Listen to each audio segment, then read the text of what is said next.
సభకు ఉస్మానియా యూనివర్సిటీ నుండి బీఆర్ఎస్పీ విద్యార్థి నాయకులు బయలుదేరారు. తెలంగాణ తొలి సీఎం కేసీఆర్ ఆధ్వర్యంలో జరుగుతున్న ఈ సభకు పెద్ద ఎత్తున వెళ్లి విజయవంతం చేస్తామని బీఆర్ఎస్పీ నాయకుడు నరేష్ చెప్పారు. రేవంత్ రెడ్డి ఇచ్చిన హామీలను చేస్తున్న అన్యాయాలను ఎండకడుతూ కాంగ్రెస్ ప్రభుత్వాన్ని గద్దదించే వరకు పోరాడతామని ఆయన వెల్లడించారు.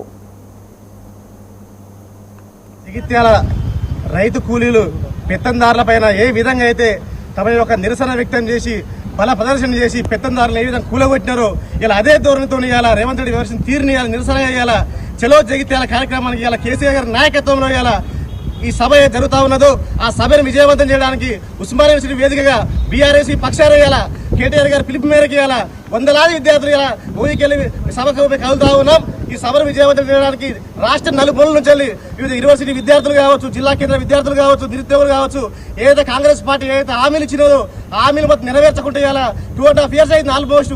నిరుద్యోగులు కావచ్చు, విద్యార్థులను కావచ్చు, అందరినీ మోసించిన తీరుని ఎండగడితే ఇలా సభను విజయవంతం చేయడానికి మేమంతా ఇలా ఆర్ట్స్ కాలేజ్ వేదికగా 4 వెహికళ్లలో 40 మంది విద్యార్థులు ఇలా బయలుదేరుతా ఉన్నాం.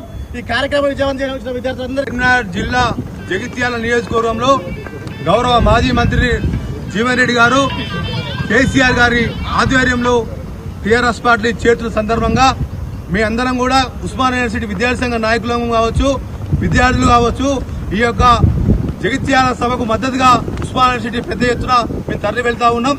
ముఖ్యంగా రేవంత్ రెడ్డి ప్రభుత్వం ప్రజా వ్యతిరేక పాలనకు వ్యతిరేకంగా ఈ రోజు జరిగే సభను తెలంగాణ వ్యాప్తంగా ఉన్నటువంటి బీసీ విద్యార్థులు కానీ అదేవిధంగా తెలంగాణ విద్యార్థి యువత నిరుద్యోగులు పెద్ద ఎత్తున తరలి రావాలని చెప్పేసి ఈ యొక్క ఉస్మానియా యూనివర్సిటీ వేదిక నుంచి మేము కోరుతా ఉన్నాం. జిల్లా జగిత్యాల నియోజకవర్గంలో గౌరవ మాజీ మంత్రి జీవన్ రెడ్డి గారు